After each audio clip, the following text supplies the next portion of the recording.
el lugar donde en otro tiempo los grandes ríos bíblicos, el Tigris y el Éufrates, se encontraban para formar un único cauce de vida y así dar origen al jardín del Edén, hoy se ha convertido en una zona muerta, una estepa reseca, un cementerio de civilizaciones antiguas. Bajo nuestros pies, bajo metros de arena, limo compactado y el peso de milenios, yace la respuesta a una pregunta que durante el último siglo ha atormentado, excitado y vuelto loca a la imaginación humana. Hablo de los Anunnaki. Esa sola palabra, para el oyente contemporáneo, despierta imágenes cinematográficas y estereotipos cimentados por la cultura popular.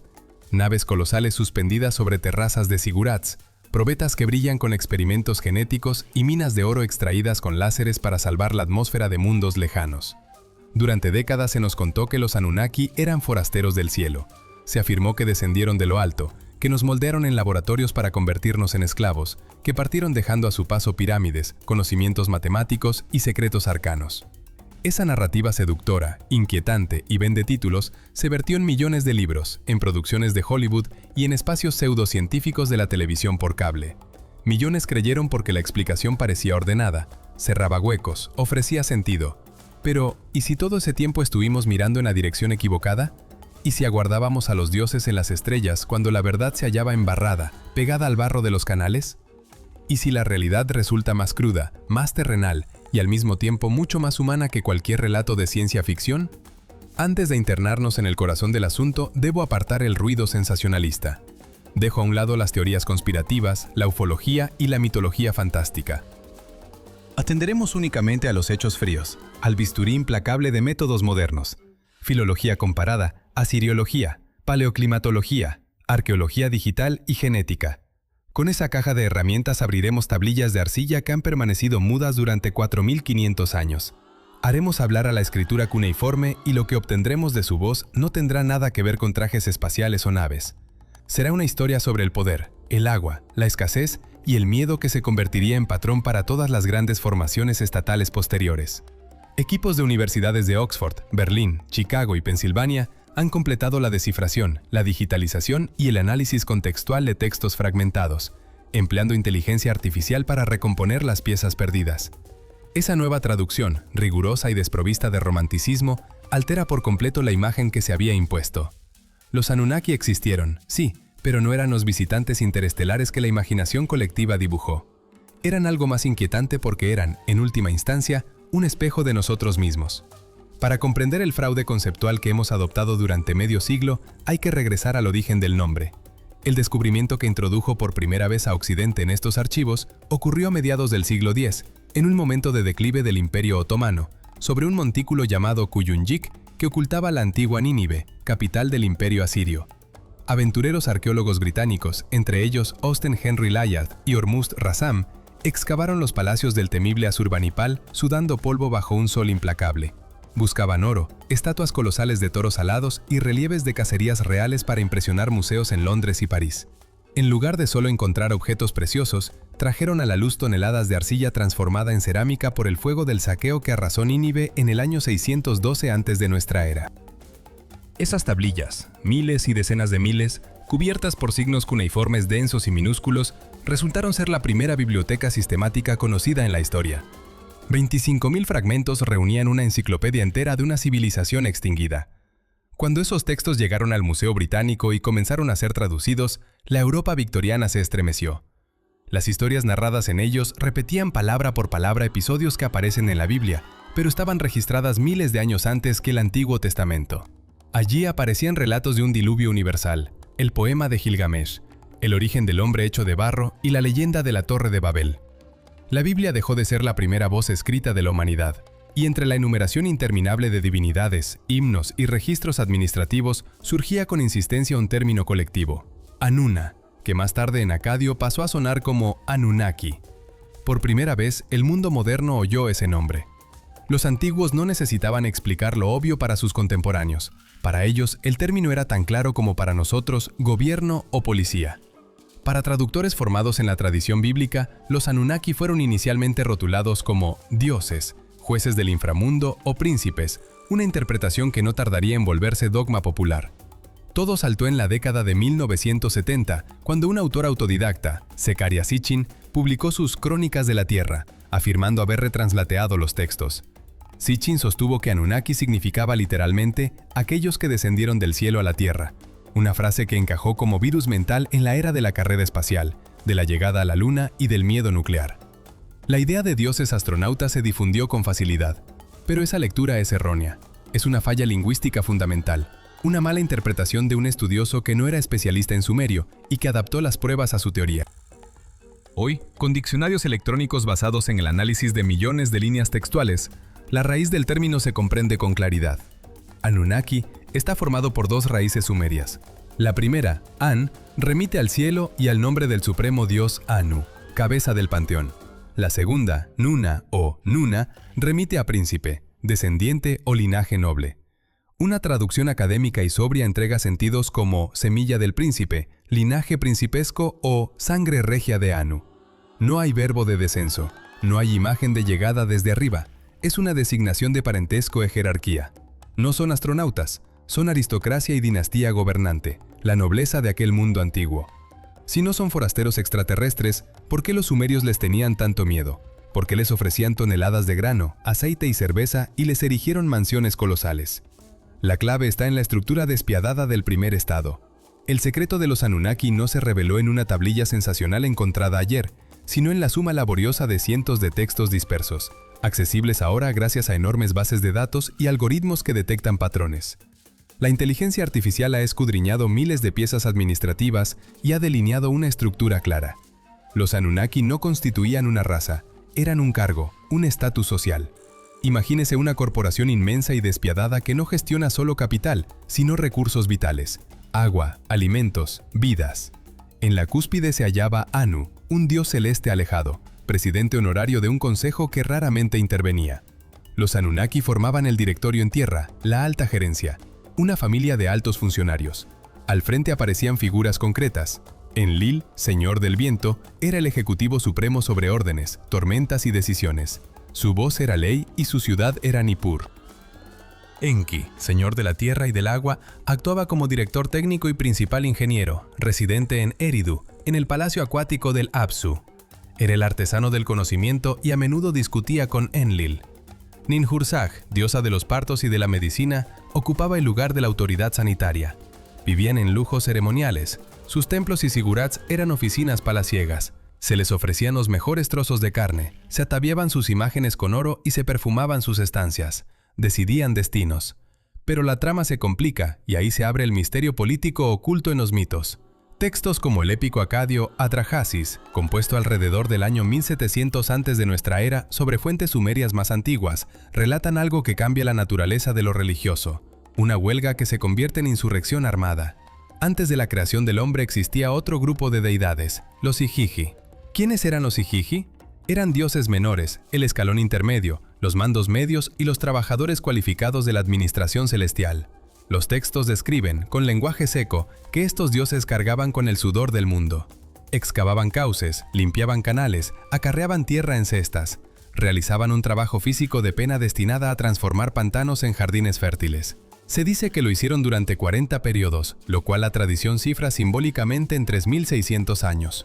Hasta que se rebelaron. Esa es la primera revolución registrada en lo que podríamos llamar el tiempo antes del hombre. Los Igigi rodearon de noche el Ekur, el templo palacio de Enlil en Nippur. Prendieron antorchas y quemaron sus herramientas como acto de renuncia. Golpearon las puertas y exigieron cambios. Enlil, al ver a sus subordinados enfurecidos, tembló de miedo. Llamó a la Guardia Celestial de los Anunnaki. La amenaza era existencial. Si los canales no se limpiaban, la irrigación fallaría, no habría cosechas y hasta los dioses, que en esa mitología eran seres con hambre, se verían desfallecer. En un concilio de emergencia surgió una alternativa pragmática, fría y brutalmente eficaz. Crear una mano de obra nueva, barata, obediente y que se reprodujera por sí misma. Enki, hábil ingeniero y diplomático, propuso moldear a partir de la arcilla y de la esencia de un dios rebelde un ser que tuviera inteligencia pero fuera mortal. Tomaron la sangre del líder insurrecto, al que los textos identifican con nombres como Weila o Geshtue, la fuente de la mente, y la mezclaron con barro. Así nació el Luyu o Lulu Amelu, el hombre trabajador cuyo encargo primordial era cargar el yugo, blandir la azada y excavar los canales abandonados. El propósito de su creación no fue espiritual ni elevador, fue utilitario. El hombre fue concebido para trabajar, para sostener la vida y el ocio de la élite Anunnaki. Esa es la verdad cruda que las versiones suavizadas y religiosas ocultaron. Los Anunnaki aparecen como los primeros propietarios y administradores de la mano de obra humana. ¿Qué hay del conocimiento técnico que se atribuye a estos visitantes? Si no eran extraterrestres, ¿cómo explicamos la astronomía, la matemática sexagesimal que aún rige horas y ángulos, la selección, el derecho y la planificación urbana? Los íconos invocados por los partidarios del contacto antiguo, entre ellos, sellos cilíndricos que supuestamente muestran un Sol rodeado por 12 planetas, se han reexaminado con técnicas digitales de alta resolución. Un ejemplo célebre, el sello E243 del Museo de Berlín, fue escaneado y analizado con aumentos de 1000 veces y estudios espectrales. Lo que se ve no es un Sol clásico. La iconografía mesopotámica distingue al Sol, Utu Shamash, como un disco con 4 rayos y líneas onduladas entre ellos. En el sello aparece una estrella con 6 o 7 puntas y alrededor 11 puntos, no 12. Uno está dañado. Los puntos no orbitan, se dispone un fondo iconográfico que probablemente alude a una constelación o a un símbolo de fertilidad. El texto es una dedicatoria habitual, no un tratado astronómico. La teoría de que todo el conocimiento vino de extraterrestres se apoya en interpretaciones erradas de imágenes minúsculas. La explicación, mucho más humana y prosaica, radica en la geografía y en la ecología. Mesopotamia es una región de riesgo ecológico extremo, inundaciones impredecibles que arrasan ciudades, sequías devastadoras, tormentas de arena y la salinización acelerada del suelo por evaporación. Para que poblaciones numerosas sobrevivieran fue necesaria una inteligencia centralizada colosal y una organización disciplinada. Los Anunnaki son la proyección mítica de una élite terrestre, sacerdotes, ingenieros, reyes y funcionarios que sabían leer el nivel del río, calcular superficies de riego y prever la demanda de granos. Su astronomía servía a calendarios agrícolas, no a viajes interplanetarios. En Sumer el saber era poder absoluto. En los textos existe un término misterioso, Me en sumerio, o Parsu en acadio, que no designa objetos tecnológicos sino conjuntos de saberes y reglas sociales. Las recopilaciones del Me enumeran más de 100 elementos que van desde el arte de la escritura, la fundición de metales y la arquitectura, hasta el arte de la prostitución, la mentira, la destrucción y la adjudicación judicial. Los investigadores concluyen que estos Me son programas culturales, instituciones, códigos y rutinas que convierten la cultura en civilización. Los Anunnaki representan, en suma, la personificación de esas tecnologías sociales, no microchips ni cristales, sino impersonalidades burocráticas y estructuras estatales. Ni los zigurats eran puertos espaciales ni plataformas de aterrizaje. Eran depósitos de grano, bancos, archivos y centros administrativos, los rascacielos del poder. Desde sus cumbres los sacerdotes controlaban quién trabajaba y quién no, cifrando la vigilancia en la religión. El Dios todo lo ve, era la coartada para un sistema de control absoluto. El episodio más dramático de la relación entre humanos y Anunnaki es el diluvio. Una tablilla recientemente descifrada, la llamada Tabla del Arca, aporta detalles técnicos que no aparecen en la versión bíblica. El arca, según ese registro, no fue un cascarón rectangular, sino una embarcación circular enorme, trenzada con fibras de palma y embetunada con pez natural, con un diámetro de 70 metros, análoga a naves locales utilizadas durante siglos para el transporte de cargas. La instrucción grabada en la tablilla funciona como un presupuesto de obra e indicaciones de ingeniería. ¿Por qué decidieron aniquilar a su propia creación? La Biblia habla de pecado y corrupción moral. Los textos mesopotámicos, reflejando una crudeza administrativa, señalan otra causa, la superpoblación y el ruido. El clamor humano perturbaba el sueño de Enlil. El dios se quejó ante el consejo. La tierra, a causa del tumulto, rugía como un toro, y su descanso se veía quebrantado. Lo que sigue es una decisión burocrática de despoblamiento. Se enviaron plagas, sequías y hambre, pero la especie humana sobrevivía por indicaciones secretas de Enki. Finalmente, Enlil optó por un diluvio total. Enki, sin embargo, violó la promesa de silencio con astucia.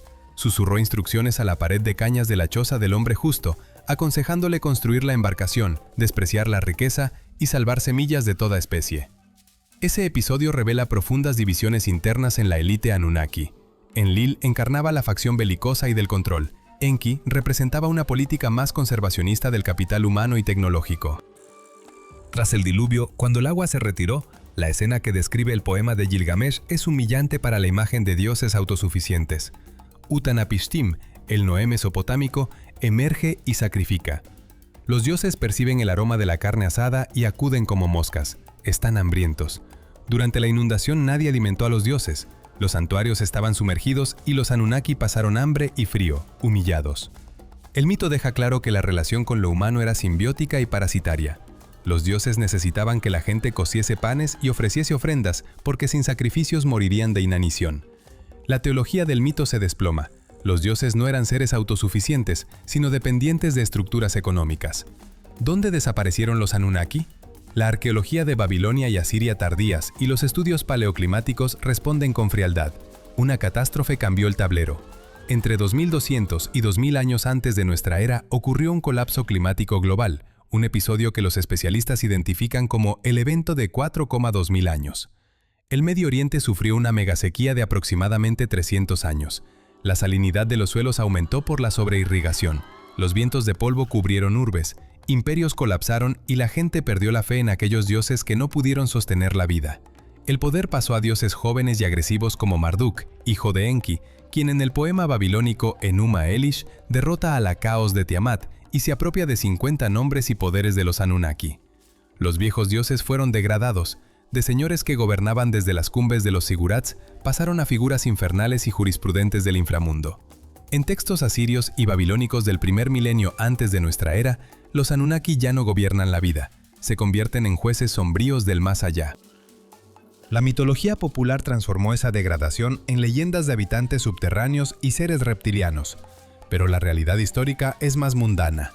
La era cambió, las dinastías militares y centralizadas ascendieron y la aristocracia antigua se diluyó en el folclore.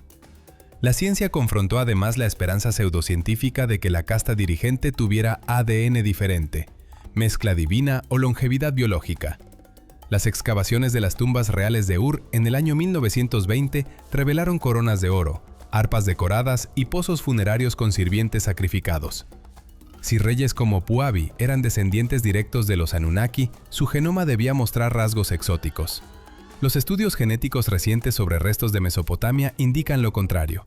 Las poblaciones reales compartían el mismo acervo genético local que sus súbditos. No hay ADN alienígena, no hay haplogrupos desconocidos ni estructuras biológicas estrambóticas. La divinidad no corría en los genes, sino en la ideología. La narrativa que atribuía edades extraordinarias a los primeros reyes, algunos textos les adjudican reinados de 20.000, 30.000 o 40.000 años. Debe interpretarse como propaganda política destinada a conferir legitimidad eterna a instituciones humanas. Al cabo, la verdad que la ciencia ha sacado a la luz después de 4.500 años puede decepcionar a los devotos de los misterios y de los visitantes de otros mundos, pero fascina a historiadores, antropólogos y sociólogos. Los Anunnaki no fueron forasteros, fueron nosotros mismos proyectados en la cima de la sociedad. Eran la cristalización de nuestros miedos, de nuestra urgencia por orden, de la jerarquía y del pavor ante la naturaleza desbocada. En un entorno hostil, los sumerios crearon dioses a su imagen y semejanza para explicar la desigualdad, la necesidad de cavar canales del amanecer al ocaso y la existencia de palacios dorados frente a chozas de barro. Inventaron una corporación celestial para justificar la tiranía terrestre. Esa maquinaria de administración vertical, esa burocracia y ese miedo siguen latiendo en nuestras leyes, en nuestros impuestos, en los edificios donde trabajamos y en las plegarias que elevamos contra las fuerzas de la naturaleza. En ese sentido, los Anunnaki no se han ido, cambiaron de nombres y de atuendos, la estructura que representaban persiste. Somos, en cierta medida, los Lulu que sostienen la complejidad de la civilización. El misterio no residía en quién descendió de los cielos, sino en quién emergió del barro, se colocó una máscara de oro y se proclamó Dios para obligar a sus semejantes a cavar canales. El caso está cerrado. La versión de los visitantes extraterrestres se desmorona frente a los hechos, pero las voces antiguas que clamaban por orden y trabajo continúan resonando en cada decreto y cada factura.